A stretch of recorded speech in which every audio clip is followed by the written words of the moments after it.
All right. Welcome everybody to another exciting episode of the Crowdsourced Politics Podcast. I am the host and moderator of the Crowdsourced Politics Podcast, Cypher, and we have a lot of news to cover today.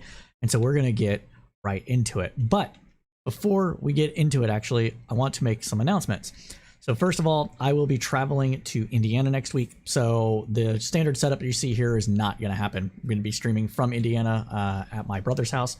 So it will be might be a little bit more rough. Audio quality might not be as good, but we're going to still stream. We're still going to get it done. Also, we are in the process of setting up a contest. So that contest we're going to be setting up will be to predict how the House goes in the midterm election. So the people that, closest to predicting the outcome of the House, and we're talking about on a state by state basis, on a district by district basis, the closest person to get it without going over the number of House seats assigned to each party will win. We're setting that up, and so we're gonna have good prizes for y'all and that sort of thing. Probably we'll give away another beer mug like we did last time, but go ahead and be on the lookout for that. Also, and I can't state this enough, we need more content. All right, we need more content. So if you like the content that you're seeing here, hey, make sure you like that and smash that like button. But also, please send us content you want us to cover, whether it's videos on other people or you want to get our reaction to things, blind reactions, whatever. Send it out, and you can do that through the Discord. So go ahead and join our Discord and get that content to us there. So without further ado, let's go ahead and start the show.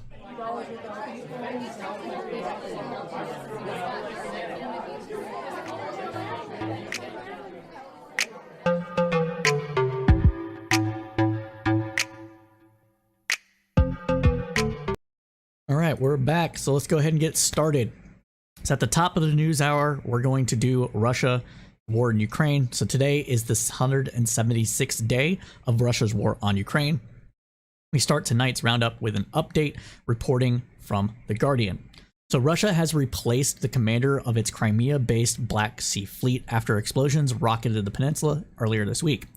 If confirmed, it would mark one of the most prominent sackings of a military official in the war so far. Ukrainian officials performed disaster response drills yesterday near the nuclear power plant that has raised concerns. This followed repeated shelling at the Russian-occupied plant, the largest of its kind in Europe. Russia has warned it may shut down the plant, the largest nuclear reactor in Europe, if Ukraine continues to shell the facility, a claim Kyiv has denied. With tensions continuing to rise around the plant, scientists with the Ukrainian Hydrometeorological Institute simulated the radiation spread of a nuclear disaster. In that, scientists found that with the weather conditions of the past few days, radioactive contaminants could reach as far as the North Baltic Sea, hitting Estonia, Latvia, Lithuania, Poland along the way, as well as Belarus. Heading west, radioactive contaminants would enter Moldova, Romania, Serbia, Slovakia, Hungary, and the Czech Republic. So this would be a ecological, humanitarian disaster. Complete and utter disaster would happen if this happens.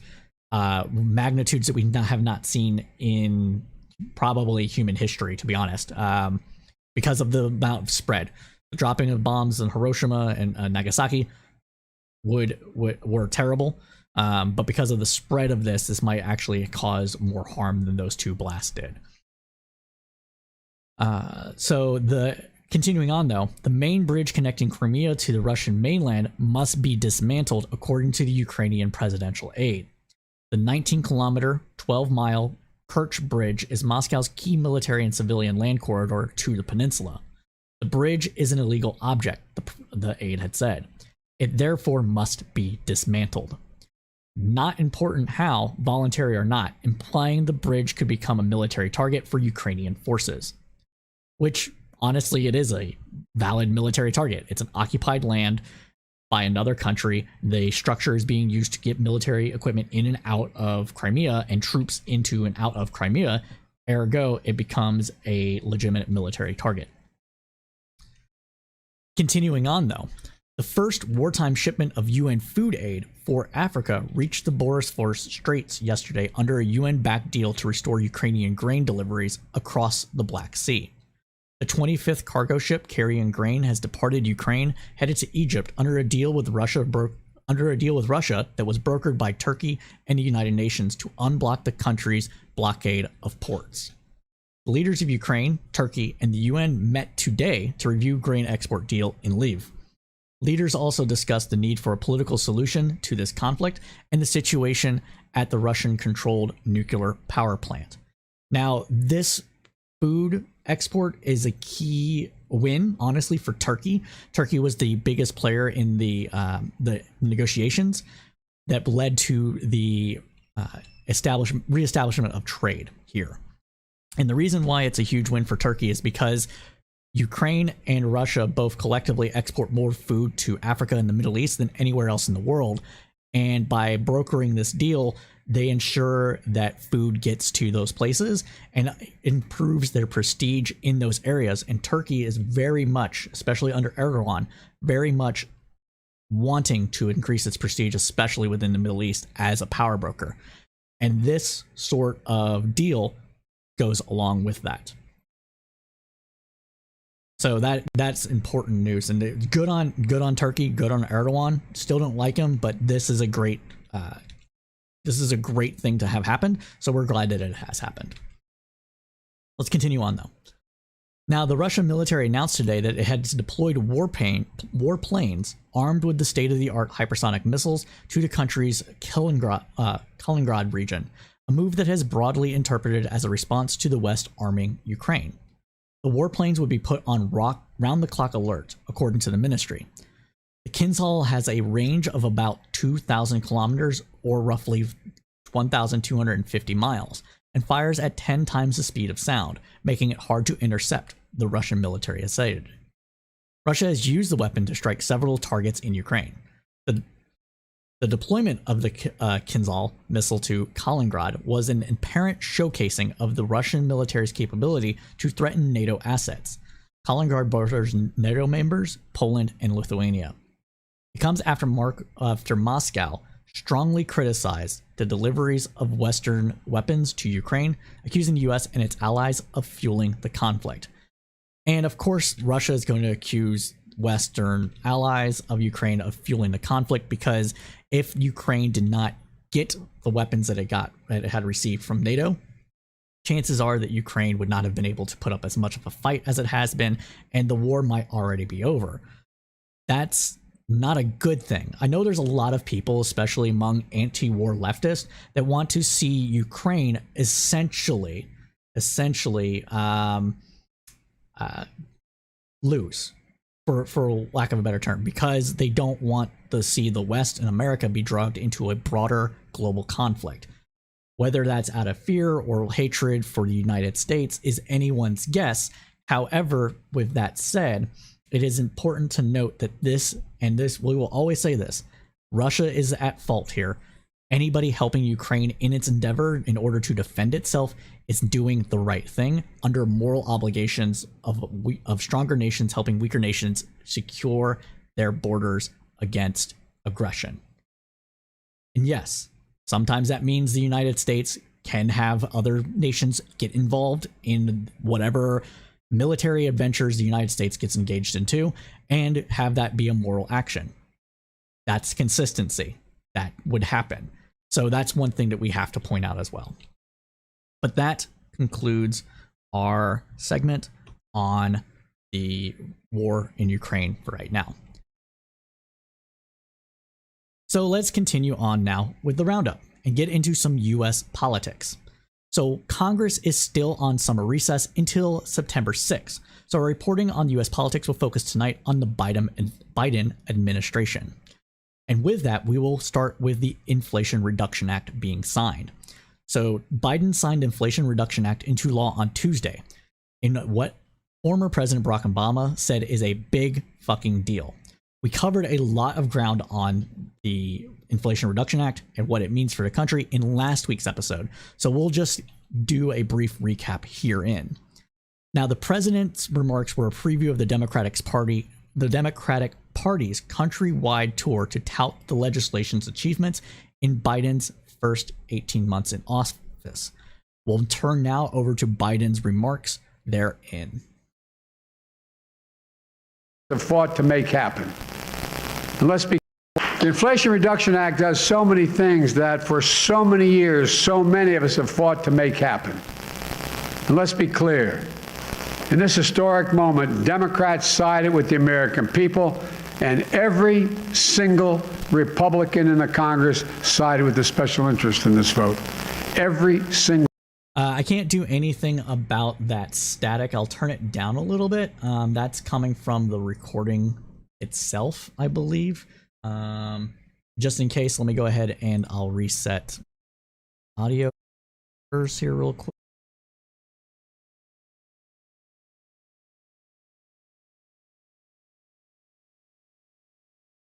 There we go. Okay, so we'll go ahead and start that over. Sorry about that, everybody. Let's go listen to Biden now talk about the achievements that the Inflation Reduction Act represents. The Inflation Reduction Act does so many things that for so many years, so many of us have fought to make happen. True. And let's be clear. In this historic moment, Democrats sided with the American people, and every single Republican in the Congress sided with the special interest in this vote. Now, it is important to note that what Biden is saying here is absolutely correct. You can quibble on whether or not the special interests are the reason why Republicans voted against the legislation. You can argue that Republicans are very much against any kind of spending that the government does because of the belief that it will cause future problems.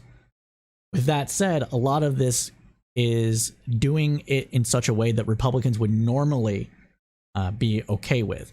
That means it's revenue. Okay, let me take that back. Republicans are likely against this for a number of different reasons, and one of them is the fact that it's not revenue neutral, that they are increasing spending and taxes above and beyond that spending, and it's targeting their special interest, the interest that they have in, which is businesses and the like. So that's important to point out. Another thing that's important to point out here is that there have been some Republicans among the populist side of the House that are actually in favor of increasing the ability of the government to negotiate drug prices with pharmaceutical manufacturers. In that vote, there were, I believe, seven Republicans that broke from their caucus to vote in favor of allowing Medicare to negotiate drug prices on insulin specifically. But let's go ahead and continue on here. Every single one. In fact, the big drug companies spent nearly $100 million to defeat this bill. $100 million. And remember, every single Republican in Congress voted against this bill. Every single Republican in Congress voted against lowering prescription drug prices, against lowering health care costs, against the fairer tax system. Every single Republican, every single one, voted against tackling the climate crisis. This is going to be what Democrats push in the lead up to the midterm elections. Primary season is just about over with. We'll talk more about that later in the broadcast. But what we're seeing here is where the Democratic Party is likely to focus their attacks against Republicans, especially vulnerable ones in key districts that might help Democrats maintain majority in the House. We'll talk about that later in the program as well, because things might not be as dire as they once were there. Against lowering our energy costs, against creating good paying jobs. My fellow Americans, that's the choice we face. We can protect the already powerful or show the courage to build a future where everybody has an even shot. That's the America I believe in. That's what I believe in. And today, we've come a step closer to making that America real. Biden here is tapping into his inner FDR. And I'll say this, he seems a little bit well rested. I think our friend Nate Dallin, that was on Team Naps, got through to Biden here and actually took a nap right before saying this. There's nothing wrong with naps. I'm older. I'm in my mid-30s. I want to take a nap every once in a while. Biden's pushing 80, guys. He needs naps to be energized. And I will say it, looks like he got his nap in.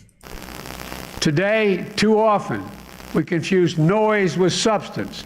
Too often, we confuse setbacks with defeat. Too often, we hand the biggest microphones to the critics and the cynics who delight in declaring failure, while those committed to making real progress do the hard work of governing. Making progress in this country as big and complicated as ours clearly is not easy. It's never been easy.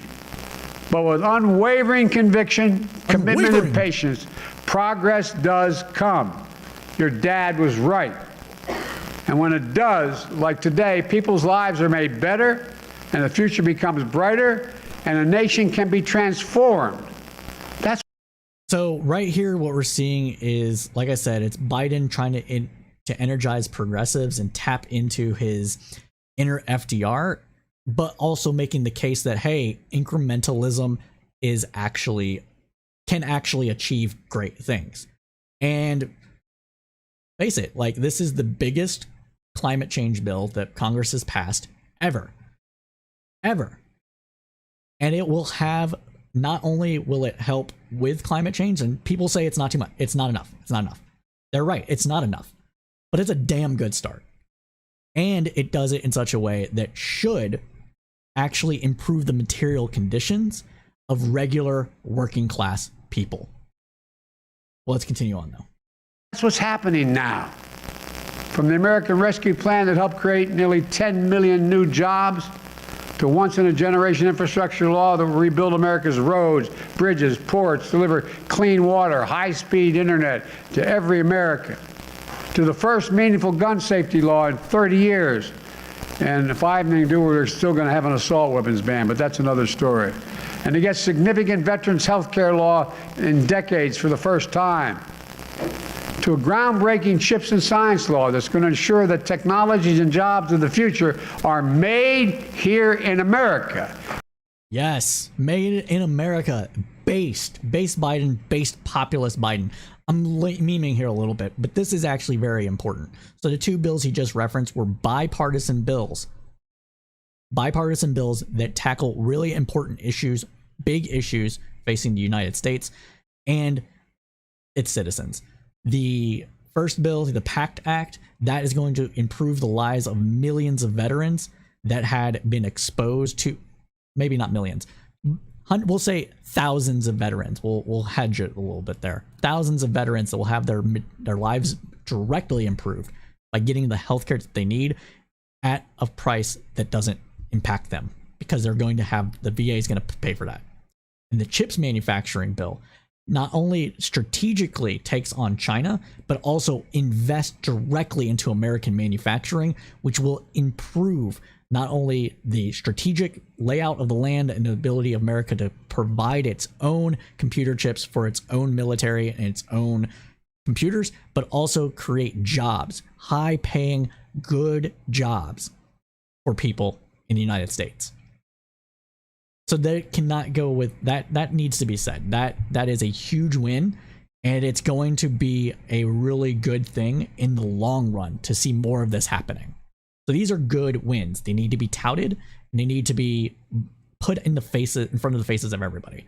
And don't let Republicans that voted against these things try to take credit for them, especially if they've been on the attack against Democrats in this administration the entire time they've been in office.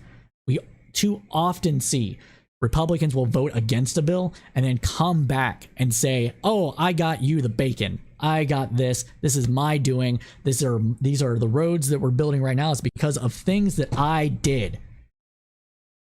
But they didn't do shit. So don't let them lie to you. And call them out when they do. Let's continue on. There's a good another 2 minutes left on this. In America. And all this progress is part of our vision and plan and determined effort to get the job done for the American people, so they can look their child in the eye and say, honey, it's going to be okay.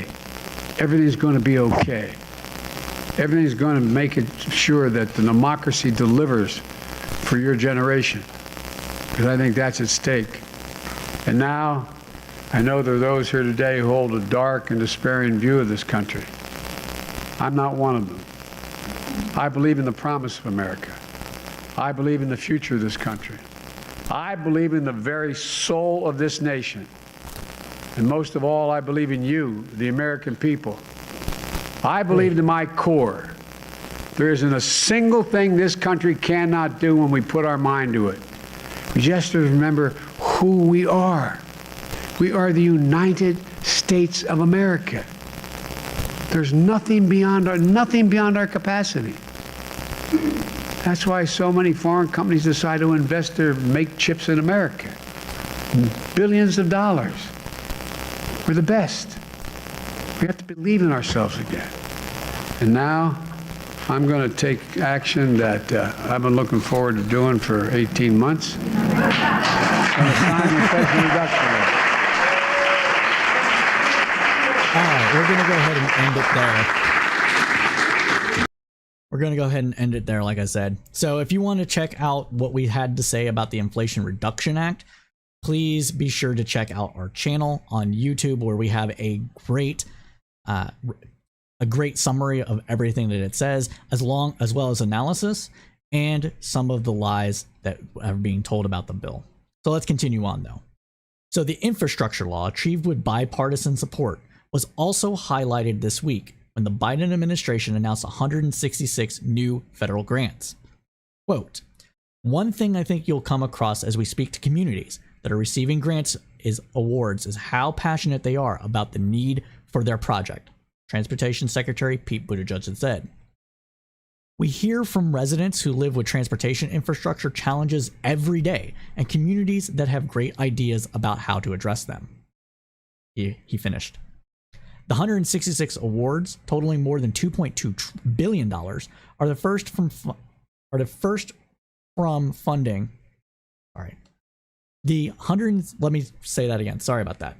166 awards, totaling more than $2.2 billion, are the first form of funding in the 2021 law for what are called RAISE grants, for rebuilding America infrastructure with sustainability and equity. RAISE grants can go to a wide variety of entities, including states, territories, and Washington, D.C., as well as tribes, cities, and regional transportation entities.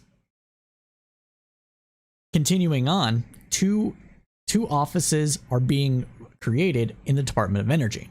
The Biden administration, through the U.S. Department of Energy, the DOE, launched two new program offices this week: the Grid Deployment Office and the Office of State and Community Energy Programs. Together, the offices will drive more than $23 billion in investments to modernize and expand capacity of the nation's power grid and deploy cheaper, cleaner energy across the United States.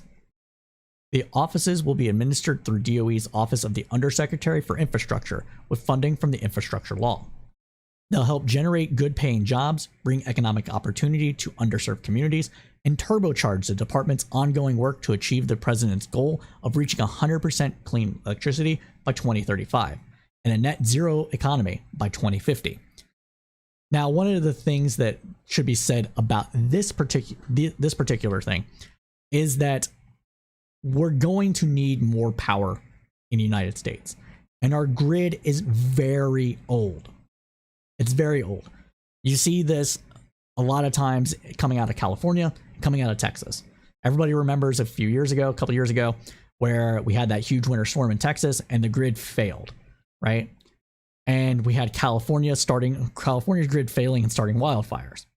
These are only going to continue to be problems as long as we don't invest money into our infrastructure, into our electricity generation infrastructure, and modernize our capacity to produce energy and add more energy production online.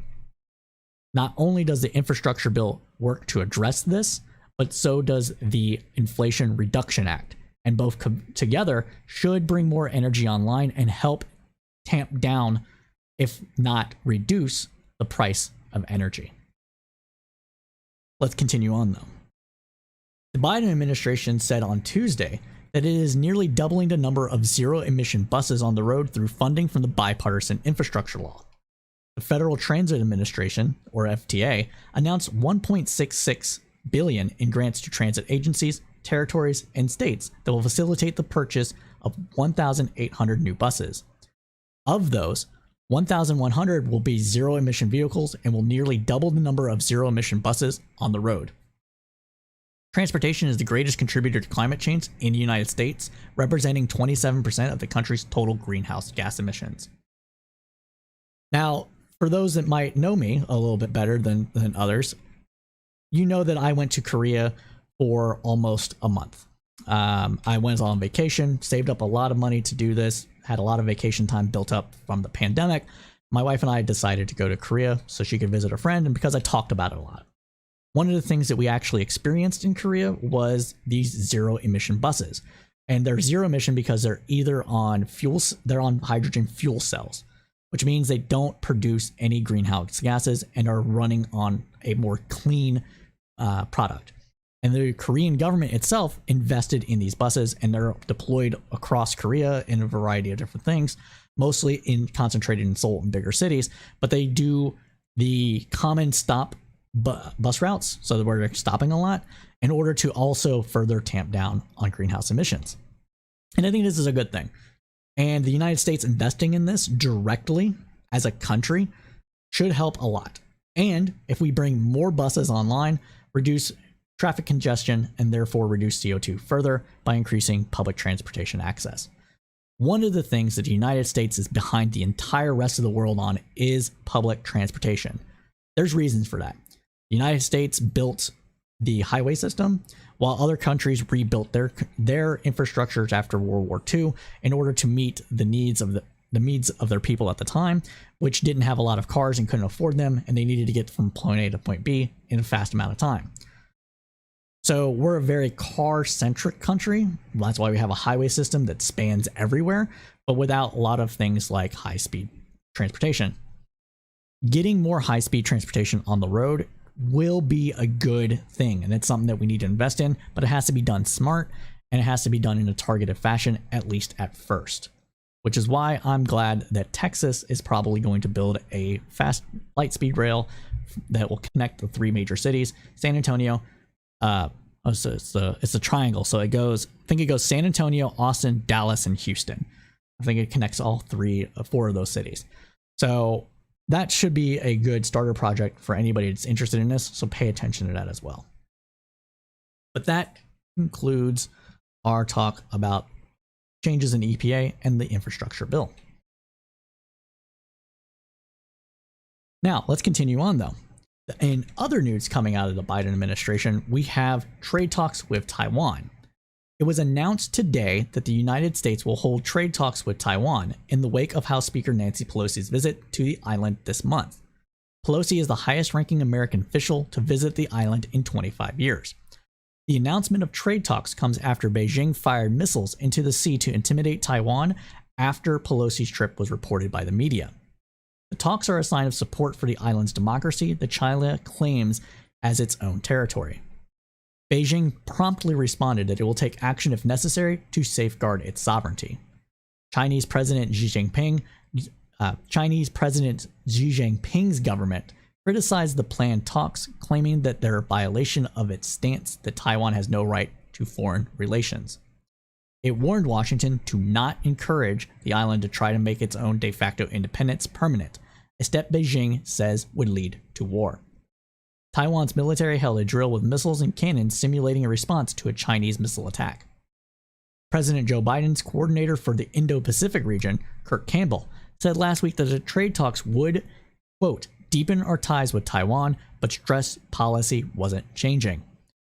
Maybe talking a little bit both sides out of their mouth here on this one, but we'll see. We'll see. Honestly, actually, we need to talk about that. So for the last 60 years or so, the United States has practiced a policy of strategic ambiguity.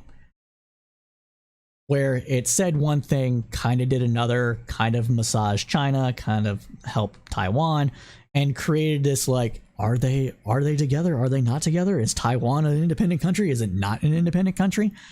And to me personally, this is just acknowledging the actual status quo. It's no longer couching it in a veneer of, will they, won't they kind of situation here. So I don't see this as much of a change, especially since the United States trades with Taiwan and has been for the last 30, 40 years, helped build Taiwan's economy in response to China's, and has strategic ties with Taiwan and the like.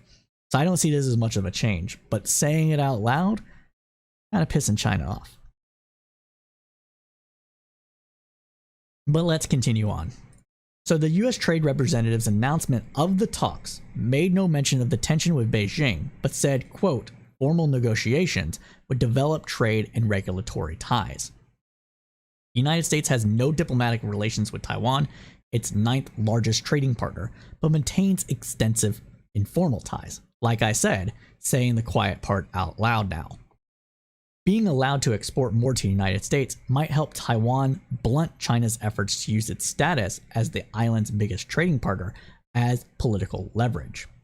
Taiwan's foreign ministry expressed, quote, high welcome for the trade talks, which it said will lead to a new page in relations with the United States. US-Chinese relations are at their lowest level in decades, amid disputes over trade, security, technology, and Beijing's treatment of Muslim minorities and of Hong Kong. Now, this is important to state as well. Under the Obama administration, under the Obama administration, a strategic pivot from the Middle East to China was underway. ISIS kind of got in the way of that, the little thing about some terrorists taking over some territory. But that strategic vision as far as a comprehensive foreign policy focus, especially among classic foreign policy, realpolitik people, continued on. And it exacerbated with Trump. Exacerbated might not be the right word, but you understand what I'm saying. And so, with these ties being developed, this is a continuation, as I said, of policy that's going back 50 years or so. Or we can say at least 10 years. We'll say at least 10 years. But it's happened under Bush and it's happened under Obama. So we can say at least 10 years.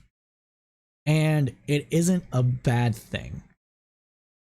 I think that nobody wants war with China, so don't get me wrong. But I think that countering Chinese influence in the right way, in the entire, as far as trade and strategic relations is concerned, is going to ultimately play out in the favor of the United States and help the world move away from autocracy and more into a democratic camp. Because China doesn't give a fuck. China will work with anybody, even more so than the United States does when it comes to autocracy. As long as they're getting paid, they don't care. And if we strengthen those ties, because the United States is, at least nominally, I'll say it is, but at least nominally a democracy where the will of the people is listened to a degree, then it would be less likely that other countries that are within the sphere of influence of the United States would go around and start, being a dictatorship. We can quibble about, specifics like Saudi Arabia and how we've been trade partners with China, yada, yada, yada. But we don't want to see people to look at the Chinese system and see that as a way forward necessarily, because of what China does with its own people. And if you're at all a leftist, you should be against that as well.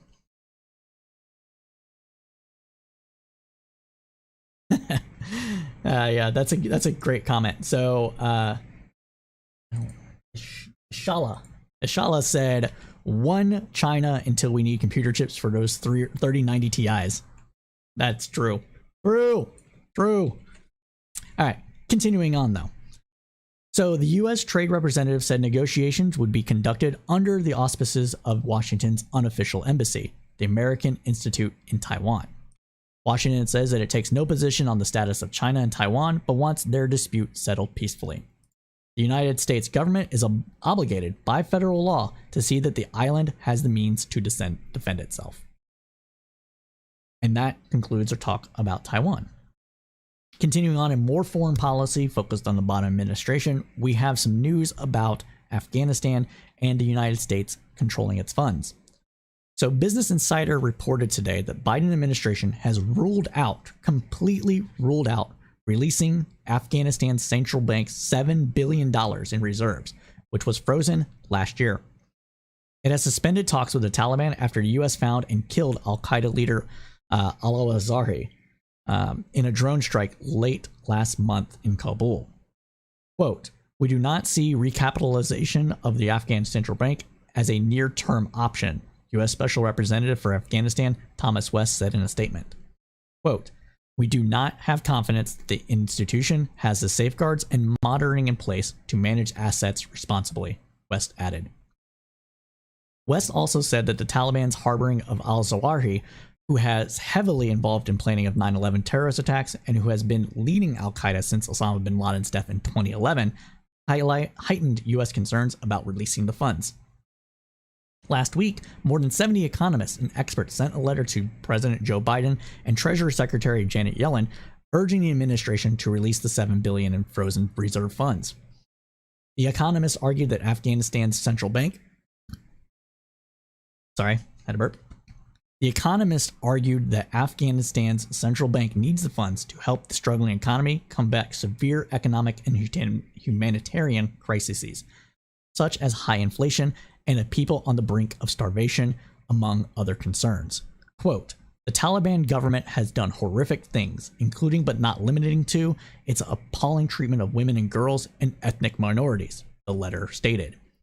However, it is both morally condemnable and politically and economically reckless to impose collective punishment on the entire people for the actions of a government they did not choose. And there is some truth to that aspect of it.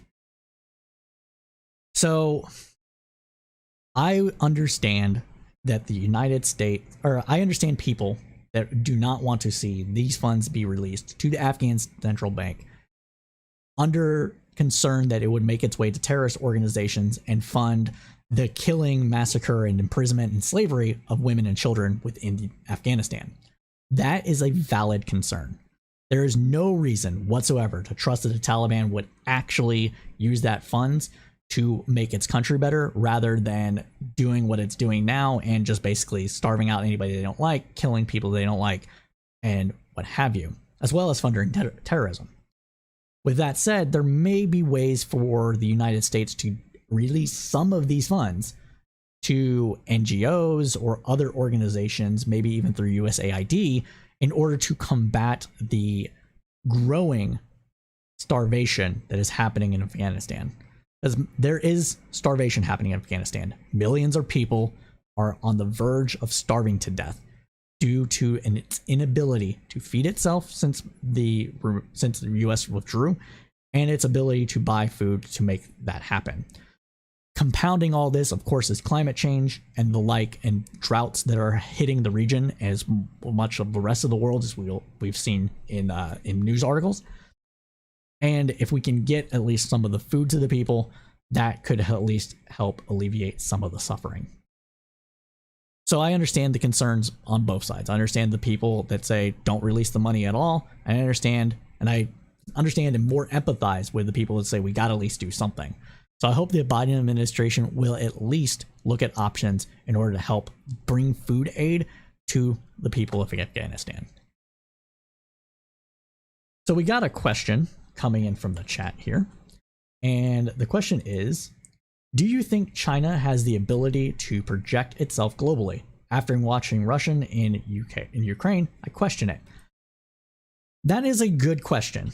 I don't think necessarily that China itself needs to project force as far out as one might think. China has this kind of strategic vision of creating little pockets of territory and authority around its borders, similar to what Russia is trying to do with Ukraine, but also buying and selling politicians in and around its sphere of influence, its historic sphere of influence, which is pretty much all of Southeast Asia. And they're trying to wiggle their way into influence in Australia and New Zealand as well. And what they can do, they could overwhelm Taiwan fairly easily, more than likely. What that would do to their economy, though, is the question.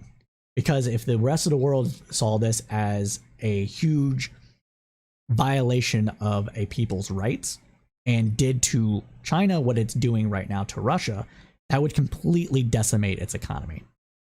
And right now, China doesn't have the ability, really the wherewithal right now, to undergo that, which is why we're seeing military drills more than likely rather than military action. China has been stoking its internal nationalism for a while in order to bring some of the heat off of its own internal conflicts and project it outward. You know, give somebody something to be mad about and they won't pay attention to you as much, right?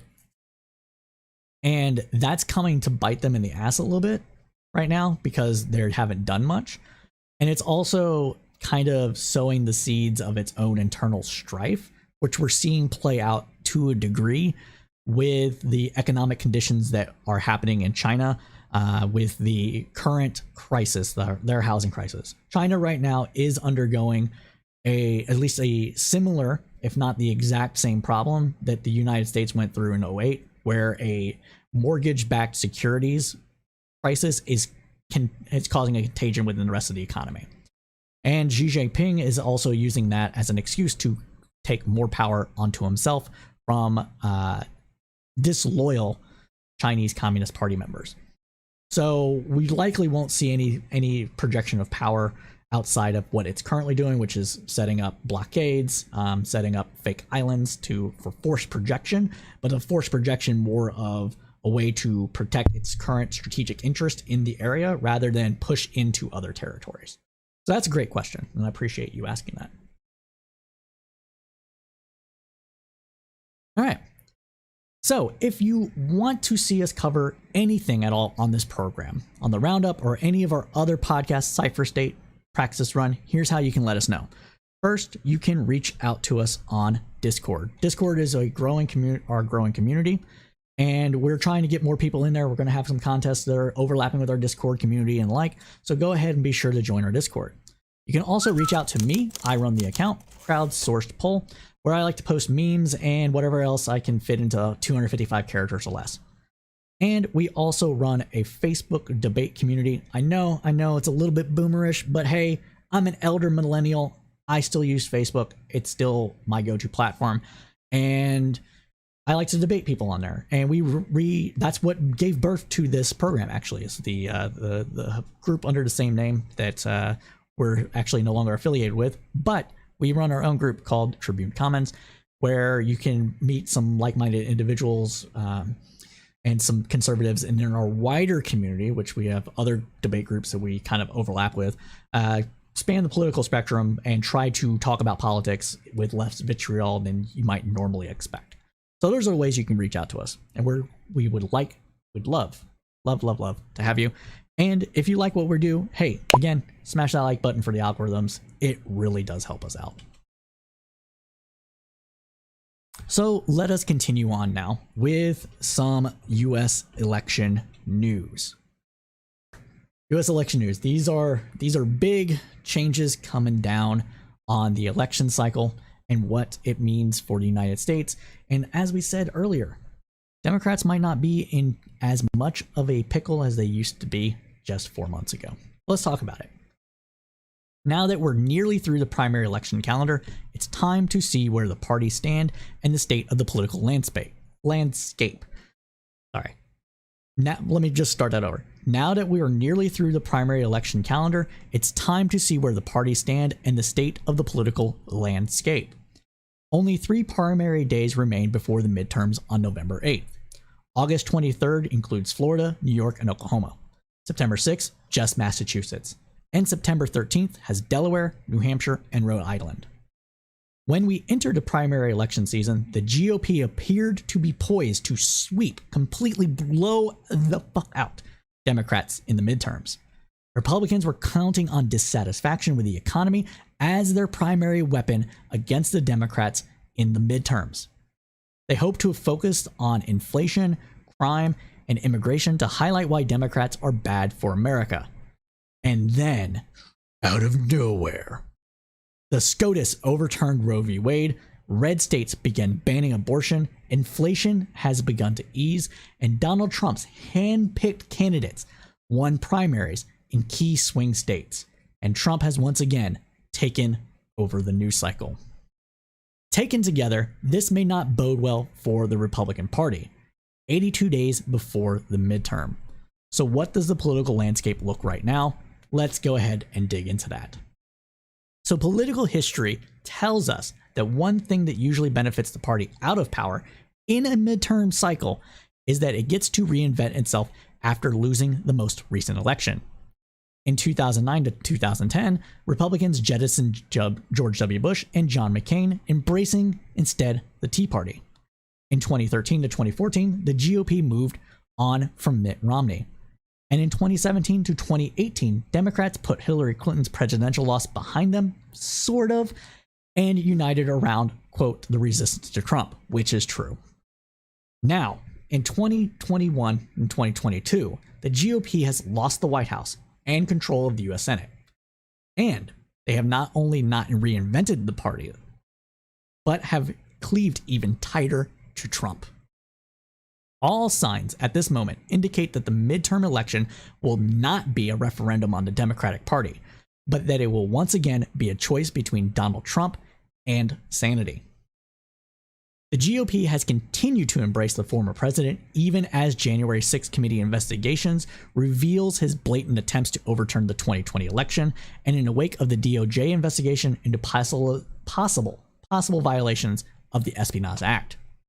New headlines seem to appear in every news cycle, and nearly all are bad news for Trump's future. Just today, long-time Trump Organization CFO Alan Weisenberg pled guilty in federal court and agreed to testify against Birdie singing the Trump Organization when it comes to the trial this October. He was charged with accepting more than $1.7 million in off-the-books compensation from the former president's company, including untaxed perks like rent, car payments, and school tuition. These are called in-kind compensation, and they are supposed to be taxed like any other kind of income. Now, quizzed repeatedly by the trial judge about whether he and the Trump Organization had committed criminal conduct in relation to the charges, Weisenberg repeatedly said again and again, "Yes, Your Honor." Now, Weiselberg pled guilty to 15 charges and faced a 15-year sentence. Under the agreement, though, he's expected to serve a 5-month prison term at New York Rikers Island Jail. Then there is the DOJ investigation, which promises to be a front and center item for the media. And there's the Georgia probe and several other legal issues the former president is currently facing. Democrats believe that the whole chain of startling events gives a political advantage, not least because of the way Trump has remade the GOP in his own image. Quote, "The bottom line is that Democrats have a lot of ammunition any Trump-aligned Republican against, quote, "The bottom line is that the Democrats have a lot of ammunition against any Trump-aligned Republican going into the fall," said Democratic strategist Basil Smikle. Alan Lichtman, a history professor at American University, said that the drama, quote, "complicates a great deal for Republicans now and in November." Quote, the following is a whole quote from him. "This looked like a good election for Republicans. Biden's approval ratings were low. Americans were unhappy with the economy. There was a lot for the Republicans to run on. And the worst case for them is not to be running on any of those things, but instead be running on Trump grievances." Todd Belt, the director of the political management program at George Washington University's Graduate School for Political Management, summed it up thusly. Like anything involving Trump, it sucks all the oxygen out of everything else. And the Washington Examiner has reported that high-profile primaries have yielded some deeply polarizing Republican nominees, while the party has been consumed by debates over the best way to counter Democrats' recent political wins. Quote, "I don't think the message has been as sharp as it needs to be," one longtime Republican strategist had said. "It's about drawing a clear contrast. Now, I think there are folks trying to do that, but some of the other stuff, the election denial stuff, abortion, it's all kind of muddles the argument." But from coast to coast, in general election contests for the House, Senate, and governorship, the former president's allies are carrying the Republican banner.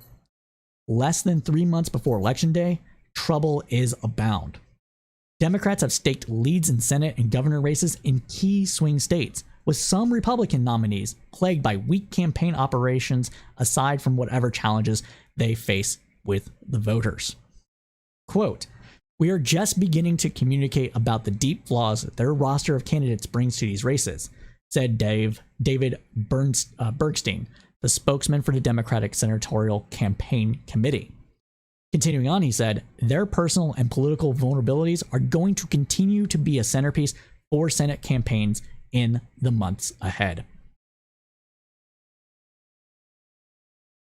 So, the Washington Examiner, or the Examiner rather, also looked at some specific races, saying that the downside of the quote mixed bag of Trump's slate of general election candidates is garling.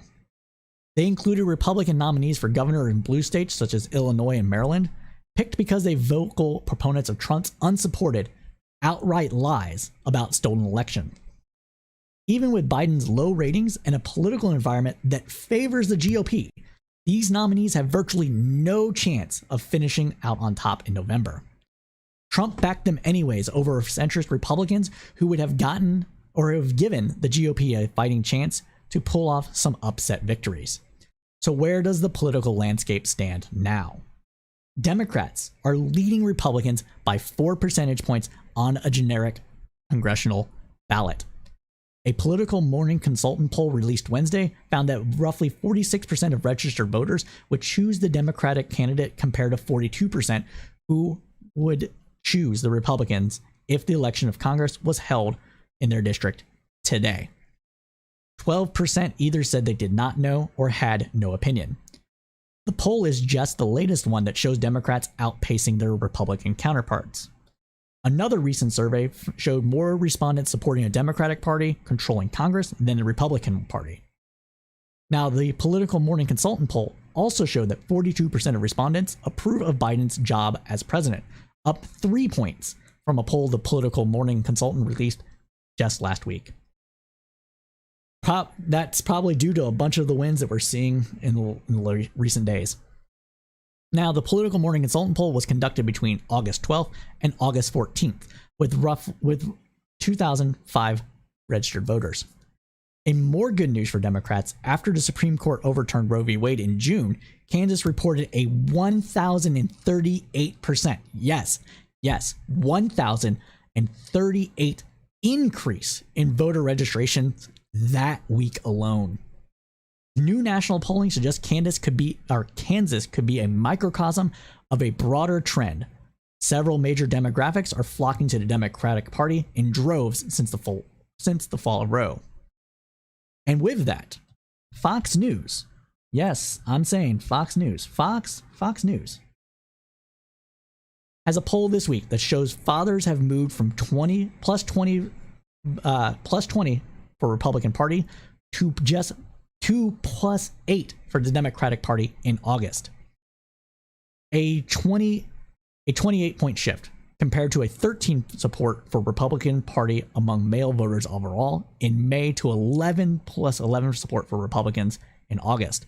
That same poll, which we have on screen now, found an 8-point shift to support Democrats among white women compared with a 7-point shift among women voters in general, and a 9-point shift among suburban women, and a 10-point shift among women of color. So you can see this here. That is huge. The overturning of Roe blew up blew up voting, right? It just completely, it changed the game. It changed the game up. And what's more, as you can see, I have all these tabs up right now. There's more to come with some of these quirky candidates, to say the least.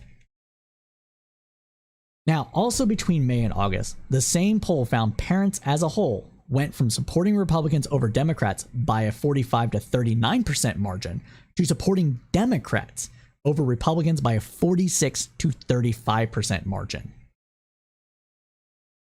The Washington Examiner also today reported that, actually, we'll just go ahead and listen to it. So we have Mitch McConnell over here saying, hey, you know what? Things aren't looking good for us, bruh. They're not looking good for us. Things are bad, guys. Even good old Mitch McConnell is thinking it's bad. Let's listen. Elections on the midterm elections. I think that there's probably a greater likelihood the House flips than the Senate. Senate races are just different. They're statewide. Candidate quality has a lot to do with the outcome. Right now we have a 50-50 Senate and a 50-50 country. But I think when all is said and done, it's all likely to have an extremely close Senate. Either our side up slightly or their side up slightly. All right, so that, my friends, is what the turtle, Mitch McConnell, had said. And we have smart people that join in all the time. North Countryman, friend of the show, said it best. The GOP is afraid it will be another 2010-2012. Good landscape in theory, but squandered by poor candidates. And boy, are they poor. We're going to get into that. We're going to get into that now. So, but first, let's go ahead. Let's see. Oh yeah, well, let's get into it. So we're going to get into some of these poor candidates. And we're going to focus on some of the key Senate races in swing states. But first, let's answer North Countryman's question. So North Countryman asked, how bad does the GOP need to lose in the Senate for McConnell to call it a day as leader? You know, he's been doing this for his entire life. He is the basically the de facto leader of the Republican Party when it comes to Senate things. He is the leader in the Senate, right? But I mean, more than that, he's helped control a lot of stuff. You know, he's riding high on those judicial appointments, so to speak. I think he would have to. It would have to be a blowout. It'd have to be a blowout. Like, Democrats would have to have a supermajority again. And he would. And I don't know if he would quit. I think he would quit because even he can't wrangle a caucus that would be that crazy at that point. That's just my thinking, though. Just my thinking. Well, let's get into some of these bad candidates, like I said. And they're so bad. Oh, they're so bad. They're so bad. It's so funny. It's sad. It's very, very sad. Very sad that they're this bad because roughly half the country thinks that this is great. But you've seen some of these before. You're going to see it again now because I want to comment on it. Dr. Oz, man of the people, everybody. Let's watch. I'm going to do some grocery shopping. I'm at Wegner's, and my wife wants some vegetables for crudité, right? So here's a broccoli. That's $2. Look how big that broccoli is, bro. Here's some asparagus. That's a lot of asparagus, man. Yep. Carrots. That's $4 more. That's $10 of vegetables there. And then we need some guacamole. That's $4 more. And she loves salsa. Yeah, there's salsa there. $6. Must be a shortage of salsa. Guys, that's $20 for crudité, and this doesn't include the tequila. I mean, that's outrageous. We got Joe Biden to thank for this. Oh, man. Okay, so that's cringe, but why is it cringe? Well, it's cringe because, one, who the fuck puts guacamole and salsa in a crudité? Two, what the fuck is a crudité? I know what a crudité is. I'm not saying that other people don't, but most people call that a veggie tray, and we eat it with ranch, okay? And the things that he picked up, that bag of carrots was hell of big. That was probably like a 2-pound bag of carrots. maybe even 3. It was a huge bag of carrots. So that's actually probably a pretty good deal. And yeah, guacamole and asparagus is always pretty expensive because it's one of those, it's a seasonal thing and you're getting it from around the world. And to show you how easy it is to troll the Dr. Oz, we're going to turn over now to my boy, John Fetterman, with the veggie tray. Veggie tray, and he's like, coup d'etat, am I right, guys? And he's blowing up on social media with this post. This is such a good, easy win for him. Super easy. And he's already selling stickers. He made $68,000. Yes, $68,000 selling stickers, making fun of Dr. Oz on this. Making fun of his coup d'etat comment. $68,000 on that alone. So that's just one thing. Now we have another one over here. We're going to go to JD Vance. All right. JD Vance, famed author of Hillbilly Elegy, book written to make the loins lust over at the New York Times, and making fun of, now he was trying to court. Yes. Hillbilly Elegy was making fun of the exact people that he's trying to court right now. And he's trying to turn himself into an everyman when he was like a George Bushian Republican at some point. I don't know. When you're a craven political operative and all you think about is power, you're going to do some fucked up things. And this is one of those. Let's listen to this. Now, this is a clip from, I want to say 2021 speech he gave that went viral at the time. It's going viral again because Tim Ryan, Democratic Democratic nominee for Senate in Ohio, going up JD Vance, decided it would be good to bring it back up, and it is good to bring it back up. So let's listen. Nope. Sorry about that.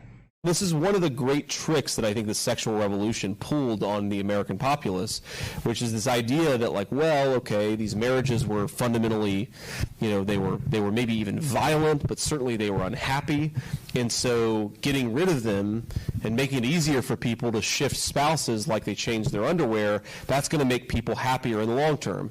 And maybe it worked out for the moms and dads, though I'm skeptical, but it really didn't work out for the kids of those marriages. We're going to listen to on the populace, which is this idea that, like, well, okay, these marriages were fundamentally, they were maybe even violent, but so a violent marriage is better for kids than a divorce? Are you kidding me, my guy? You're saying this to Republican women that have gotten divorced because of violent marriages. Not saying that Republicans are the only ones that commit violence against their women. Not saying that at all. Before anybody comes at me, all right? But women do vote more than men. You just can't say this stuff. Easy win for Tim Ryan on this one. All right. And then, well, all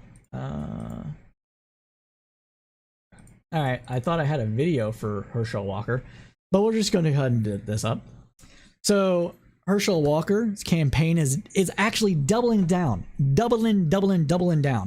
on this China bad air floating comment, where somehow Chinese pollution is like replacing our clean air and whatever else it is.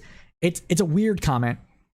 There might be a little bit of truth to it, but it's just so inartfully made.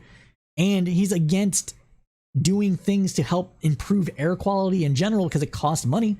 He's doubling down on it.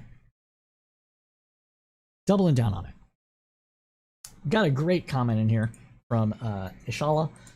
I think that's how you pronounce it. Hide that black eye for the kids, honey. Yes, that's what he's saying to him. It's disgusting. So that's Georgia. So we got Wisconsin. Wait, was it Wisconsin? No, it wasn't Wisconsin. What was it? Hold on. I need Tim Ryan's Ohio. Oh, okay, we got Pennsylvania, Ohio, Georgia, and now we're going to Wisconsin. And this is going viral again. The comments that he said in 2021, just after the election, just after January 6th.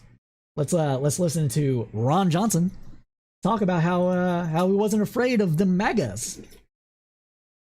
then adding this. Had the tables been turned and President Trump won the election, and those were tens of thousands of Black Lives Matter and Antifa protesters, I might have been a little concerned. Democrat. Yep, my friends. He's basically saying that that because they were on his political side, he wasn't worried. They weren't going to come in. He's this old white guy, lovable, affable, not one of these Democrats, not one of these liberals. So he had nothing to worry about. So it was okay. It was okay. And he's going up against Barnes in Wisconsin, and I'm sure that that's, like, again, another easy win for Barnes. Now, why am I bringing these up? So I'm bringing these up because the path to the Senate runs through these districts. And it's these districts that the Democrats are running away with, at least right now. Again, well, districts, I should say states. That is, again, Georgia, Ohio, Wisconsin, and Pennsylvania. Those are the 4 key races to watch. There's a couple others. There's a Senate race against Rand Paul in Kentucky. But those are the 4 that are going to be probably the tightest ones there. And as North Countryman says, of those, the Ron Johnson one's probably the tightest one. I'm not counting him out. Like, well, we'll pull this up here. Let's see. So he's saying Ron Johnson's tougher than he looks, and that's a relatively old comment. Don't count him out necessarily. And I'm not meaning to. I just think that these are the 4 key races that are going to have the most impact on the elections, and for the Senate race particularly. And with that, I think we'll be paying close attention to these races. Probably pay attention a little bit to the Rand Paul one. And we'll be delivering you the news about these races and analysis as they develop. And like to thank Bugs for the follow. Appreciate it. So yeah, there's that. And continuing on with some of this election news and just how far this has changed Republicans' favor, we have Liz Cheney losing her primary in Wyoming. So as expected, House Republican Liz Cheney lost her primary in Wyoming this week. The loss came even as thousands of Democrats changed their party affiliation in order to cast a vote for her against the handpicked Trump candidate. Here's a minute of her concession speech. 2 years ago, I won this primary with 73% of the vote. Let's start that over. 2 years ago, I won this primary with 73% of the vote. I could easily have done the same again. The path was clear. But it would have required that I go along with President Trump's lie about the 2020 election. It would have required that I enable his ongoing efforts to unravel our democratic system and attack the foundations of our republic. That was a path I could not and would not take. No House seat, no office in this land is more important than the principles that we are all sworn to protect. And I well understood the potential political consequences of abiding by my duty.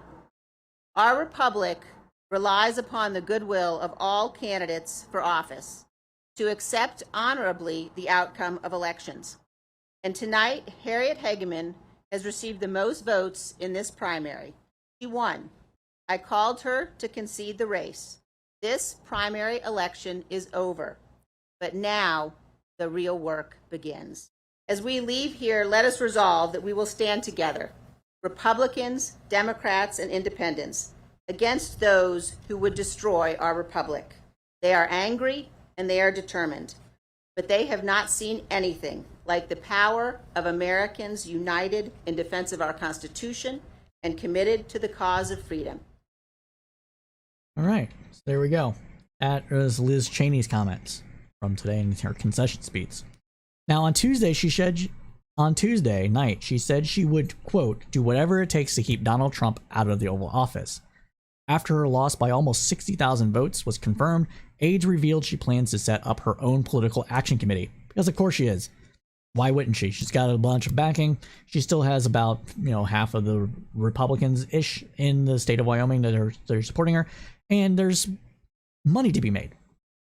Quote, in the coming weeks, Liz will be launching an organization to educate the American people about the ongoing threat to our republic and to mobilize a unified effort to oppose any Donald Trump campaign for presidency, Cheney spokesman Jeremy Adler told Political Playbook. NBC News confirmed on Wednesday that it will be named, quote, The Great Task, which was the title of Cheney's final pitch to Wyoming voters and features in the closing sentence of Abraham Lincoln's Gettysburg Address. Now, one thing that should be noted here with Liz Cheney is that she voted with Trump and the Republicans about 93% of the time. She is a bona fide conservative. It is deep in her bones. It is deep in her veins. She comes from a very staunch political family, the Cheneys, and she is there should be no question that she is not a friend to progressives whatsoever. With that said, she still does support democracy and the American Republic, and for that, and her stand against Trump, and that what that means for her political future held, we saw playing out, that should be commended. But don't make a mistake. She is not a friend of progressives. She is an enemy of my enemies sort of situation here, and that is how it should be approached. So yeah, just wanted to put in that. Now let's see. What else do we got? So we got some more news bites. We're gonna get into some news bites, but before that, we have a question from a new viewer, and it's an important question. So we're gonna go ahead and answer that. So this is coming from Bugs, person just followed us. Where do you tend to lean politically if you're not trying to remain neutral on stream? If you could, please share. So my politics are generally sock dem. Generally, there's some quibbles I'll have with certain policies, especially around foreign policy, but that's where I typically stand. I don't try to hide my political leaning. I try to be fair and balanced. I try to be neutral, fair and balanced, quote unquote. No, but I try to be neutral as much as possible, but facts are what they are, and my political leanings are what they are. That said, I'm going to call out things as I see them, and so if a Republican does something that I see to be good, I'm going to say, hey, this is actually a good thing, whatever the case might be. And if there's a thing that a Democrat does that I think is bad, wherever that happens, I'm going to try to do the same thing. I'm going to try to call it as I see it. But, like I said, pretty much a leftist, I think, but not a leftist, if that makes sense. So that's where I stand politically. So that should be noted. And thanks for the question. Now let's continue on though with the newscast. So with some news bites, like I said, so a magistrate judge has approved redacted affidavit. So the New York Times reported this afternoon that a federal judge ordered the government to redact and release a version of the highly sensitive warrant affidavit that led to the FBI search of former President Trump's home and club. Ruling from the bench, the judge, Bruce Reinhart, said that there were portions of the affidavit that could presumably be unsealed.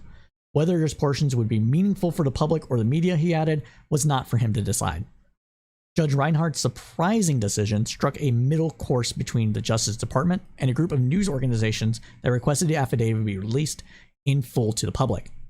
The DOJ wanted to keep the affidavit entirely under wraps as its investigation into Mr. Trump's handling of classified documents continued. Warrant affidavits, which are written and sworn by federal agents before a search takes place, contain detailed information about criminal investigations and are almost always kept under seal until charges are filed. As part of his ruling, Judge Reinhart ordered the government to send him under seal proposed redactions to the warrant affidavit by next Thursday at noon. He said that he would review the suggestions and decide if he agreed with them. Quote, "This is going to be a considered, careful process," Judge Reinhart said, and because we do our news roundup on Thursdays, we'll be bringing you that next week when we get the information. Continuing on with some additional news bites, we have this one, and this is a sad story, but we have to talk about it.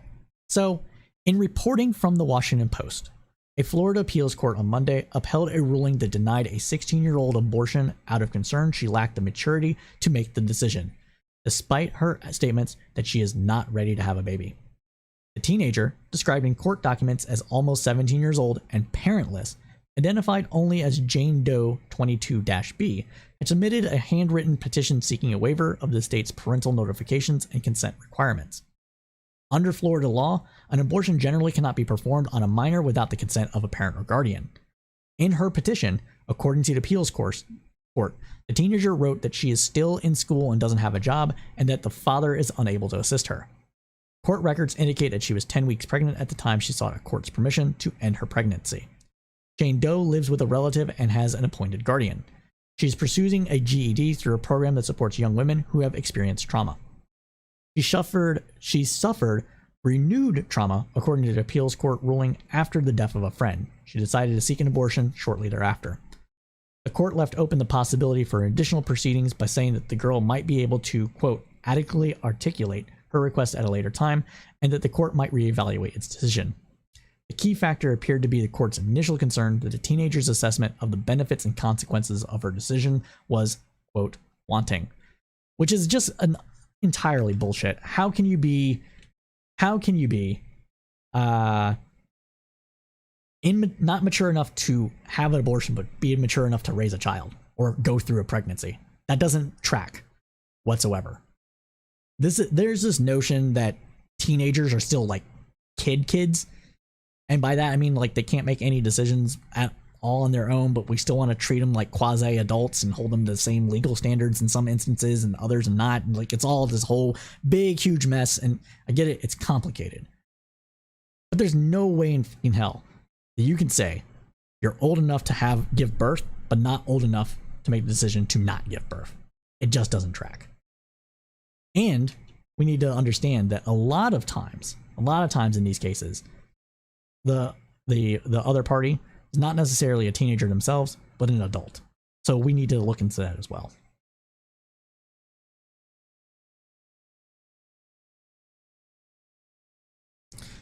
But that's what I got to say about that. Now, this one's important. This one's very important, people. Very important.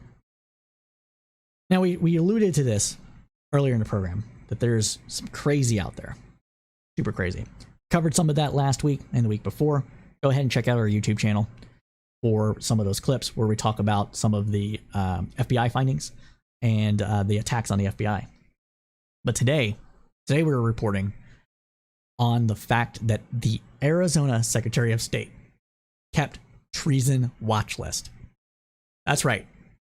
An elected official kept a watch list called them traitors, called them treasonous, to keep tabs on them and to target political enemies. So let's go on with that. So CNN reported that Republican nominee for Secretary of State in Arizona is a self-proclaimed member of a far-right extremist group called the Oath Keepers, who has repeatedly shared anti-government conspiracies and posts about stockpiling ammunition on social media. CNN's K-File team uncovered previously unreported post from Mark Finchman on several social media websites linked from his since deleted former Twitter account. Fincham is an Arizona state representative who won his party's nomination with the endorsement of former President Donald Trump. The posts include a Pinterest account with a, quote, treason watch list and pins of photos of Barack Obama alongside imagery of a man clad in Nazi attire making a Nazi salute. Fincham also shared photos of the Holocaust, claiming it could happen in the United States. The Oath Keepers, Finchman self-identified as a member since 2014, is an anti-government far-right-wing militia composed of former and active military and law enforcement that purports to defend the U.S. Constitution. No. That's what their stated goal is. They're a militia group for right-wingers. The group is perhaps best known for providing security for the January 6, 2021 Stop the Steal rally preceding the Capitol riot. And also, if you've paid attention to Alex Jones during any of the riots that took place within the 2020 year cycle and before then with Ferguson, they showed up to protect Alex Jones as well. Now, 11 members, including its leader, were charged by Justice Department with seditious activity related to the Capitol attack. Fincham attended the January 6th rally held before the attack on the Capitol, but has denied participating in the riot. He has not been charged with any crime. He campaigned extensively on the false claim that the election was stolen from former President Donald Trump. If Fincham wins his race against Democrat Adrian Fontes, a former county clerk of Maricopa County, Arizona, Fincham would be responsible for running the state's elections in 2024. Now, this is important. This is important. This is very important. First of all,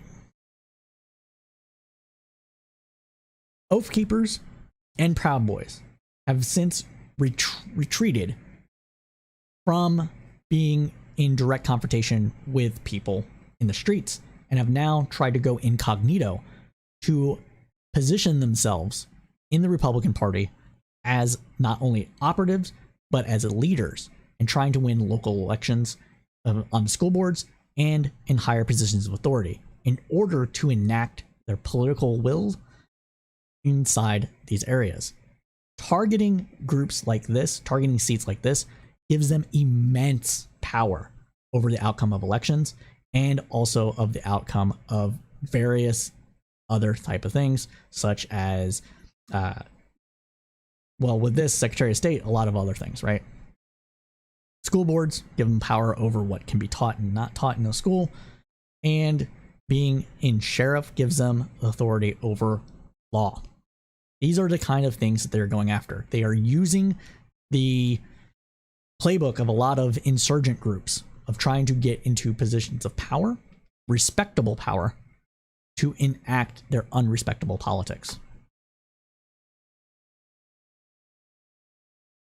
And that is why this is very concerning.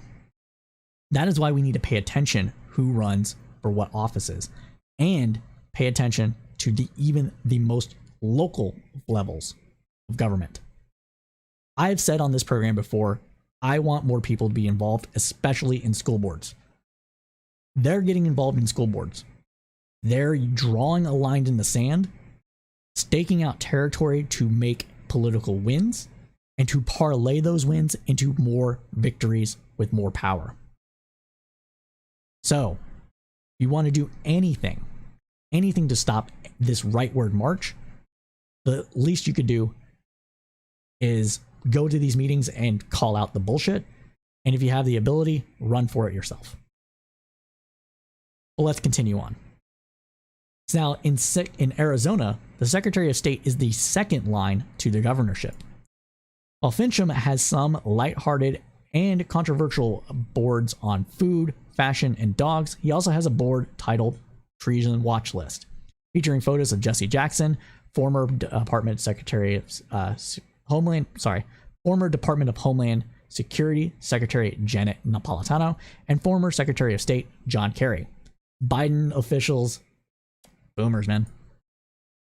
Now, one pin shared by Fincham showed hundreds of boxes of stockpiled personal ammunition saying, "You need to be prepared." Yet another pin showed an image saying, "A war in America will have no rules of engagement." A check of Fincham's Pinterest board this afternoon reveals that the controversial pins have all since been deleted. So, yeah, that is what is going on. But sometimes the comeuppance come up and a taste of their own medicine is administered, and that is what we have with a Texas school library. Why is we talking about that? Well, let's look into it. So a Texas school district has pulled dozens of challenge books from its library shelves. The Keller School District took the action just before the start of the academic year under a new policy introduced by conservative leaders. The challenge books, 42 in total, include the Bible, a graphic novel adaptation of the Diary of Anne Frank, The Bluest Eye by Toni Morrison, and Gender Queer, a memoir by Maya Koabi. The books were taken from the school shelves despite some of them previously being approved by officials to stay in curriculum or in circulation. The books were snatched up due to a new compliance policy that the school's district board adopted on August 8th. According to the Dallas Morning News, a Keller spokesman said that the new policy requires every once challenged book to go through a review process. Keller Associates Associate Superintendent John Allison said each book would be returned to its respective library if it's found to be in compliance with the district guidelines. However, officials say they don't know how long the process may take. According to the district's list of challenged books, a parent raised concern in November 2021 over any variation of the Bible written by men who lived a long time ago. The parent withdrew their challenge in December. However, another parent challenged the Bible in February of 2022. After the board reviewed it, members initially found that it would remain on its current library location. According to the Tribune, conservative district trustees Joni Shaw Smith, Sandy Walker, and Micah Young unanimously voted in the spring to amend its district book policy. The trustees were elected from the school board in the spring and allegedly received financial contributions from Christian political groups. Now, if your concern is that you don't want depictions of sex, excuse me, if your concern is that you don't want depictions of sex, gratuitous violence, and any other manner of controversial things to be in a school, that would include the Bible. The Bible has incest, rape, murder, pillaging, abortion, homosexuality. It has all these things that conservatives say they don't want the young kids to be exposed to. And, if you're going to not want it all, it has to be everything. Or you expose yourself to be the hypocrite liars that you actually are. We all know where this is going to go, more than likely, given that it's Texas. But it just goes to show that there might be a little bit of silver lining to all this. But that's how we're going to end that segment now. All right. So let's talk about the economy. We talk about the economy every time we do a news roundup, and today is no different. So let's talk about it. The chances of a soft economic landing have increased considerably in recent weeks as inflation shows signs of cooling off, JP Morgan said in a Wednesday note. A stronger than expected jobs report, combined with a weaker than expected July CPI report, has bolstered the view of JP Morgan's Marko Kolonovic that inflation will cut in half in the later part of this year. Quote, the breadth of U.S. inflation has improved from June with not only energy, but apparels, education, and communication commodities and services, and transportation services, Kolonovic said, adding that the percentage of countries with rising core inflation has moved down from 80% to 70%. Hence, there is evidence that a peak in inflation is not a U.S.-specific development, Kolonovic said, adding that he expects global inflation to fall to 50% to just 4.7% in the second half of the year. If inflation continues to cool down, which is likely given the continued drop in oil and agricultural commodity prices, then it is increasingly likely that the Federal Reserve has reached peak hawkishness and is set to slow down the interest rate hike trajectory. Current expectations for the Fed include a 75 basis point rate hike in September, followed by a smaller 25 basis point rate hike in November and December. A peak in inflation, a peak in Fed hawkishness, and a strong underlying jobs market all means that the stock market can see continued upside into year-end, according to the note. In minutes from the July 26-27 meeting, released Wednesday, the policymakers said they expected the economy to expand in the second half of 2022. But many of them suggested that growth would weaken as higher rates take hold. The officials noted that the housing market, consumer spending, business investment, factory production has slowed after expanded robustly in 2021. Slower growth, they noted, could set the stage for inflation to gradually fall to central bank's 2% annual goal, though it remained far above that target. But the policymakers made clear that for now, they intend to continue raising rates enough to slow the economy. Since the Fed's meeting 3 weeks ago, the economy has seen mixed signals: unexpected strong hiring, a deterioration in the housing market, and a surprisingly drop in inflation. But the policymakers reconvene in September. They will see another monthly jobs report and another monthly report on consumer prices. Sales at U.S. retailers fell flat in July, but largely because of cheaper gasoline and fewer purchases of new cars and trucks.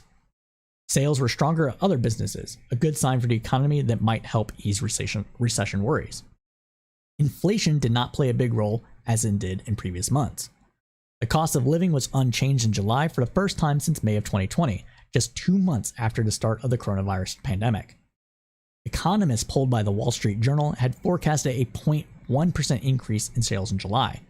The July retail sales report confirms, quote, "What we already know, the U.S. economy is not currently in recession," said Cliff Hodge, Chief Investment Officer at Cornerstone Wealth in Charlotte, North Carolina. While overall retail sales were unchanged in July, the details are far more encouraging, said Michael Peirce, senior U.S. economist at Capital Economics. Gas prices are continuing to steadily decline after hitting a record high earlier this year as well, and one strategist is optimistic that it is a sign of things to come on the inflation front. Quote, "You've got to start somewhere," iCapital's chief investment strategist Anastasia Amoroso said on Yahoo Finance Live. Continuing on, she said, "And energy is such an important input in a variety of immediate and final goods. So I think that the fact that we're starting to see energy prices come down, that might be a sign of what's to come for other inflation indicators as well." On top of that, the latest Producer Price Index, PPI, which tracks the prices of goods, services, and construction from the perspective of the seller, fell 0.5% in July, the first decline in more than 2 years. That means that it went negative. The downward move was largely attributed to falling energy prices. Quote, "We're starting to chip away at the inflation issue, and that's a big catalyst for the markets," Amorose said. "This is what we've been waiting for really for the last 6 months, so I take it as a positive sign." And in a bit more of good news, mortgage rates ticked lower last week, falling back toward the 5% mark following economic reports that indicated inflation might have finally peaked. After starting the year at 3.22%, After starting the year at 3.22%, mortgage rates rose sharply during the first half of the year, hitting a high of 5.81 in mid-June. But since then, concerns about the economy and the Federal Reserve's mission to combat inflation have made them more volatile. Quote, "Inflation appears to be beyond its peak, which has stopped the rapid increase in mortgage rates and the housing market was experiencing early this year," said Sam Khatir, Freddie Mac's chief economist. Now we need to talk about it a bit more. Okay, so there are, like we said above, there are mixed signals in the market, and one of those mixed signals is the fact that we are currently in a housing recession, according to builders, new home builders. And the reason that we're in that is because with the increase in the mortgage interest rate from, like we said, 3.22% to roughly 5.18%, that means thousands of dollars more a year that a person has to spend on their mortgage in order to buy a home. And it means having to have more money down if you don't qualify for the reduced down payment from the Federal Housing Act. So that means that people are not buying homes at the rate that they were going into 2022. But most of the people that are stopping that are probably people like you and I. They're not necessarily the investment firms, but the investment firms that bought up those homes in hopes to flip them or rent them for higher rates are also starting to see that slow down as well, which is a good thing. It means they're going to have to take a haircut on it, which should push down housing prices. Whether or not that's going to trickle out, cascade out through the entire economy, it's not. It's not, actually. I don't think it will at all. We are not in the same conditions that caused the financial crisis of 2008, which everybody says is a housing crisis, but was really a derivatives crisis. So we might see a housing market crash, but we won't see that crash the rest of the economy. At least I don't think so. And as we've noted before, our predictions tend to be a little bit right. We put together a collage of our inflation predictions.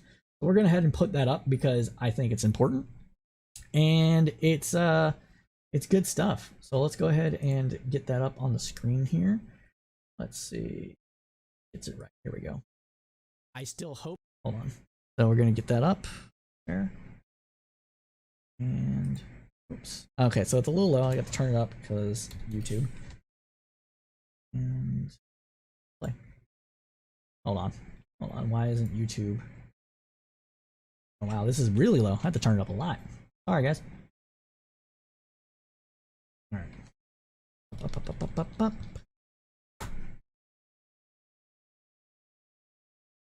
Reload. I still hope there we go. Inflation, reduction in inflation. That we would see the. Look at that pretty guy. Tax on the economy, tamping it down. So we see these kind of things, then you'll see quicker. But again, July timeframe, and prices start to come down. As I was saying, I anticipate to be, but talked about and discussed and by people like us. Time frame. All right. So yeah, I just wanted to share that because I like being right, and sometimes it's good to toot your own horn. Toot toot.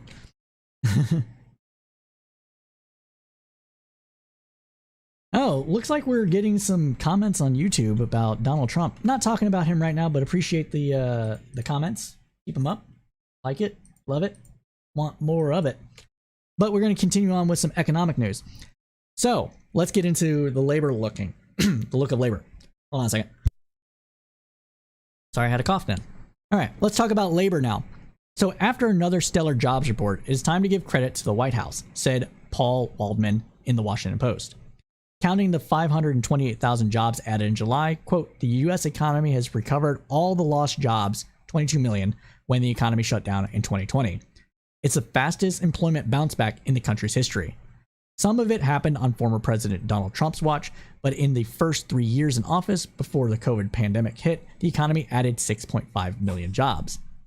President Biden has already overseen the creation of 9.5 million jobs in the first half of the year, giving him, quote, so far at least the greatest job creating record of any U.S. president. The passage of the American Rescue Plan in March 2021 gets a lot of blame for helping fuel inflation we're now seeing. But leading all that support to individuals and businesses kept consumers flush and got people their jobs back, quote, averting what could have been a prolonged catastrophe.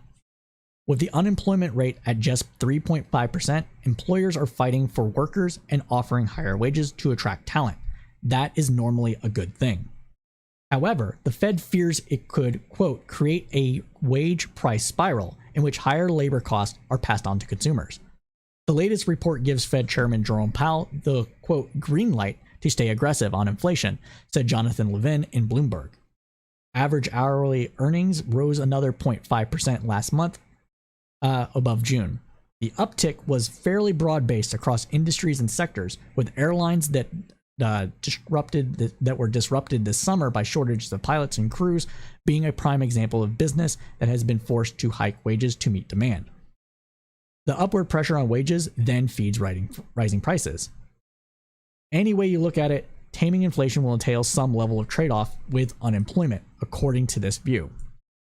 The drop in jobless claims points to a still healthy labor demand as companies try to attract and retain employees amid lingering worker shortages. Even so, several employers have been laying off staff or freezing hiring amid economic uncertainty, which could continue as the Federal Reserve pursues an aggressive path of interest rate hikes. They said that the labor market remained strong, though jobless claims, which have generally been trading higher in recent months, point to some softening. Quote, a couple of participants indicated that the firms were keen to retain workers, a fact that could limit the increase in layoffs associated with a slowing labor market, policymakers said. It's time to say goodbye to the Great Resignation, said Joe Hahn at MarketWatch. Workers still have bargaining power, but the quits rate among low-wage workers is clearly slowing down after peaking in early 2022. On the other hand, because employers have had such a hard time hiring in the past year, they may be willing to hang on to workers and ride out this downturn, mitigating potential job losses.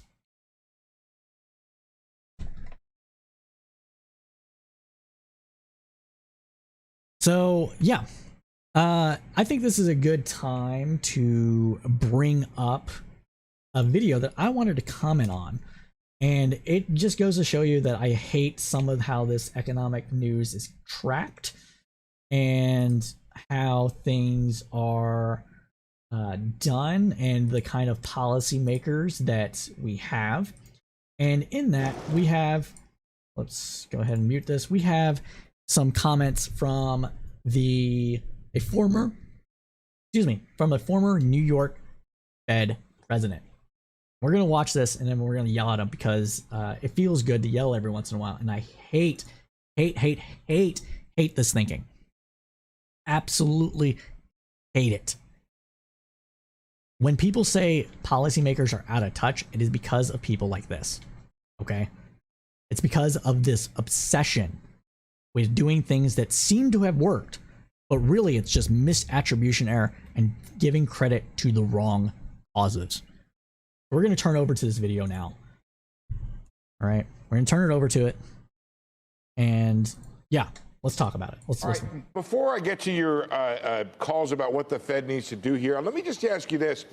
Has the Fed lost the thread here in that we have people coming on and saying, well, now after the Fed's pivot, inflation is still 8.5%, and the market is pricing in cuts. You have one Fed official after another coming on and saying, we're going to stay tight for a while here. Is the Fed lost the narrative here, Bill? Well, I think the market's misunderstanding what the Fed is up to. Market's taking the notion that they're going to slow down the rate of tightening to imply that the peak in rates is going to be lower and the Fed's going to cut rates in 2023. I think the Fed's going to be higher for longer than what market participants understand at this point. I think basically people misread the last Powell press conference. They took the notion that we might not get 75 basis points in September as implying that the Federal Reserve is almost done. So what they're talking about here is that Fed is going to keep rates tight, and that means that they're going to keep increasing rates for the foreseeable future, despite record job growth, or maybe because of record job growth and prolonged inflation. Now they're focusing on the year-over-year trend. The year-over-year trend showed a marked increase of inflation, but we're seeing month over month of it starting to go down. I don't think the Federal Reserve is almost done. They know that they have to do quite a bit more to push the unemployment rate up to generate additional slack in the U.S. economy. And if you look at underlying... Okay, we're going to listen to that again. Okay, we're going to listen to that again. Go back. All right. And this is important because it's the view of what Volcker enthusiasts have. It's the view of probably what Jerome Powell has and what Republicans want and capital wants. Okay, let's listen to that again. I don't think the Federal Reserve is almost done. They know that they have to do quite a bit more to push the unemployment rate up to generate additional slack in the U.S. economy. And if you look at underlying... All right. You don't need to watch the whole thing. They basically just said, this man, this former New York Fed president, William Dudley, just said that in order to tamp down inflation, workers need to take a hit in the pants. They need to get royally fucked. And unemployment needs to go up above 5% to tame inflation. They want millions more people unemployed in order to bring labor prices down. Rather than focusing on how capital can reconfigure itself to bring down prices, they want you to lose your job. They want me to lose my job. Instead of trying to reconfigure the economy or deal with a tight labor market, or, I don't know, let more people into the country to work. They want us to lose our jobs in order to bring prices down. That should not be acceptable. to anybody. But that is what people that like Paul Volcker, that is what people that are on the conservative side of economics, that is what what people that own capital want. Because right now, they're taking a slight hit. And they don't like that. That's what the fight over the carried interest loophole was about. That's what the fight against having stock buybacks taxed is about. That is what this is all about. When labor has an advantage, they're going to take that away and make your life more difficult and harder so they can keep more of their money. And it's disgusting. Shouldn't be accepted by anybody. And the fact that a former federal board chairman. No, I mean Volcker. Okay, so this is a good point. So North Countryman is asking me, did I mean Greenspan? Volcker is a Democrat. No, I mean people that push up capital. I'm not talking about a party right now. I'm talking about capital. And Paul Volcker is credited with tamping down on inflation between 76 and 84. Crushing it. But by crushing inflation in the way that he did, it crushed labor and made millions of people unemployed. And that's what they wanted to repeat because capital is starting to take a hit. It is people that may think, there are some people, I'm not saying everybody is on this anti-labor right now. There are some people that wrongly think that Volcker is the reason why inflation was tamed. It wasn't. The reason that we had inflation in the 70s is because of successive energy crises. We had one energy crisis after another, and we had a depressed supply of energy, which is what we're kind of experiencing right now. And that caused prices of everything to skyrocket. Because as energy goes, so does the rest of the economy.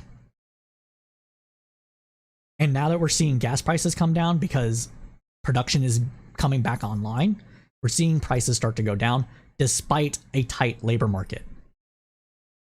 The goal of the Fed should not be considering full employment to be 5% of unemployment.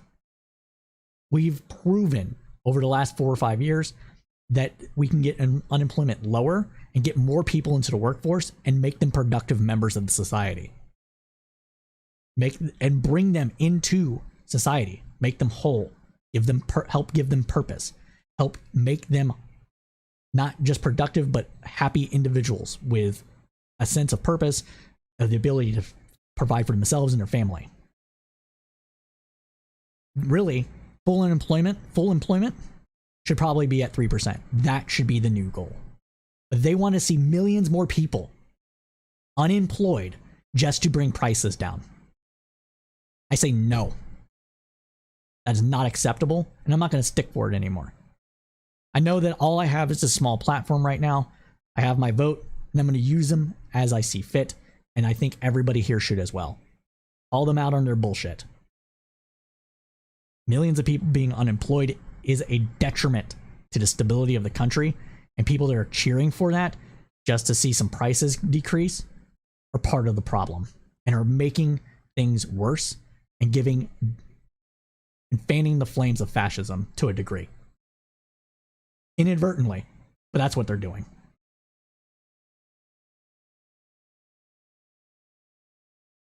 So yeah, that's where I'm going to end that segment. All right. Now, for those that may not know or have just joined or don't really know much about this program, we like to end out the news roundup with some news of the weird. And today we have some news coming out of Lad Bible. A man who is a huge fan of extreme body modification has had his ears cut off so he can celebrate the end of COVID-19 face mask mandate. This sort of thing is all in a day's work for Michael Faro Prado, who has had so much work done that he is nicknamed the Devil and has even been referred to as the human Satan. Prado is covered in tattoos around 85% of his body and has had more than 60 procedures to change his appearance, including having one of his fingers amputated so his hand could look more alien-like. On top of that, he's gotten horns implanted to his head, has had his belly button removed, and has had part of his nose taken off. However, his latest move has been to get much of his ears amputated, after which he joked that he'll no longer need them to keep on a face mask. Trigger warning, you're about to see a really weird human. You've been warned. This is what he looks like now. When he call him the devil, the human devil, hey, he looks like a demon. This is what he's going for. It's what he looks like. Now, Prado, who lives in Brazil, is known on the internet as Diablo, which means devil, but called human Satan in the media. He lives with his wife, Carol Prado, and she likes a tattoo and body modification herself. So much so that she nicknamed Demon Woman. And then we're going to open that up too. Here's a picture of them together. And here's a picture of him having all the tattoos. And this is them together. Now, why do we do this little segment? Well, because interesting news is fun news and it serves as a palate cleanser. This might have scared some of y'all. I think it's interesting, and as long as they're not hurting anybody, more power to them. So, with that though, I am sad to say that we are out of time. We know you liked what you heard and because you stayed up was to the end, so go ahead and hit that like button for the algorithms. Subscribe on YouTube. It really does help us out. We like to give special thanks to our Facebook community for helping curate some of these topics and ideas, and giving ideas for the copy to our producer, Nikki Adams, who helps write this copy. And without her, this news segment probably would not exist. If this is your first time joining us, we do this every Thursday from 8 p.m. Eastern Standard Time to roughly about 10 p.m. Eastern Standard Time. We also have a couple of other podcasts. We have Cypher State, which is a foreign affairs and foreign policy focused podcast. And we have Praxis Run, which is a podcast focused on understanding what motivates people to put theory into action, otherwise known as praxis, and how people get activated to be involved in activism and tamp down on political divides where it can. If that's something that you want to be participating in, you could hit us up on Twitter at CrowdsourcePoll. You can also join us on Discord. And we do have a Facebook community at Facebook/groups/Tribune Comments. And as we always say at Crowdsource Politics, keep your head up through the political storm.